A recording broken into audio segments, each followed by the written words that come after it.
bom dia. Eu espero que vocês estejam bem, tenham passado um ótimo fim de semana. E hoje a gente vai conversar um pouquinho sobre leituras, sobre o hábito de ler.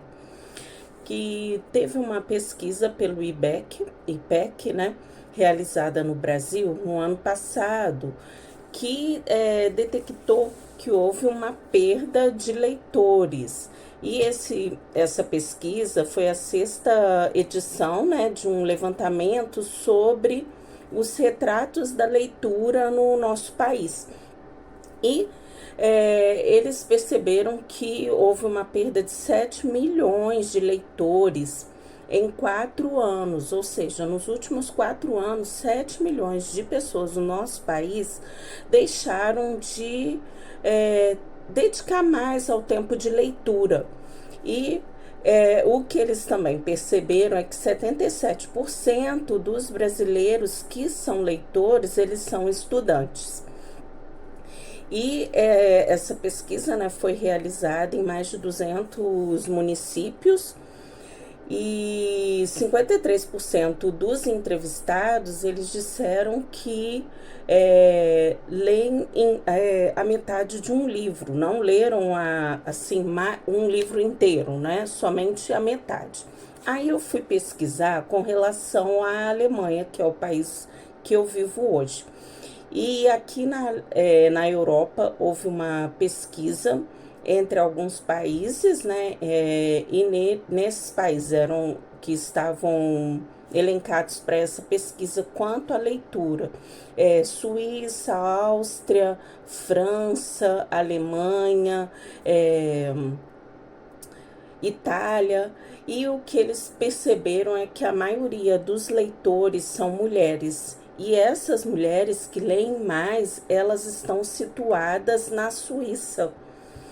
E aí, entre essas pesquisas, a Suíça, né, está no topo com relação à parte da leitura. E o gênero de leitura que eles investigaram, né, nessa pesquisa são os livros romances que as mulheres leem.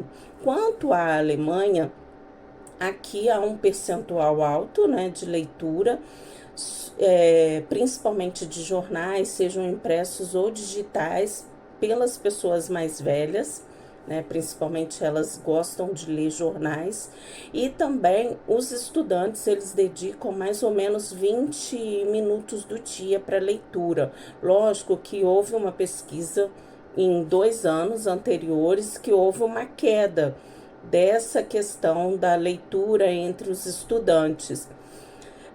O que a gente, nas escolas, né, enquanto professores, tanto aqui na Alemanha quanto no Brasil, a gente percebe é que hoje há algum outro tipo de leitura que as crianças elas gostam mais de ficar conectadas, né, na tela do celular ou do tablet, do iPad, enfim. Os pais e na escola e também entre os pais precisam ter um diálogo para que a gente possa aguçar mais o interesse das crianças e dos jovens para que eles leiam mais. E a gente também, enquanto adultos, interesse, né, a ler mais livros, para que a gente também possa escrever mais. Houve uma pesquisa entre neurologistas e também neurolinguistas que a gente hoje, nessa atualidade, em meio a tanta tecnologia, a gente tem perdido um pouco o número de vocabulário, o número de palavras. Então, e essa perda é porque a gente detém muito tempo, passa muito tempo na tela. E a gente não lê mais, não escreve muito, né? Então, que a gente possa fazer mais uso da leitura e da escrita. E eu decidi fazer esse meu canal para que a gente possa também refletir sobre essas questões da leitura e as questões de escrita, as questões de interpretação de texto, porque hoje até texto curto nas redes sociais eu percebo muito que as pessoas elas não estão conseguindo nem legenda. de algum vídeo, elas não conseguem interpretar, fazer a interpretação do que aquele texto quer passar para nós, né? Compreender o que ele está passando para nós, na verdade. Então, eu decidi fazer esse canal para que a gente possa ter um meio para discutir quanto a essas questões, uma vez que eu sou professora de português, língua inglesa e literatura brasileira e portuguesa e africana e indígena, para que a gente possa discutir mais sobre essas questões que permeiam a literatura, a língua portuguesa e também a nossa sociedade, a cultura, enfim. É um espaço que eu espero que a gente possa conversar muito mais. Então, uma ótima semana para vocês, com muita paz, muita saúde e muito bem querer por aí. E não esqueça de curtir, comentar e se inscrever no canal.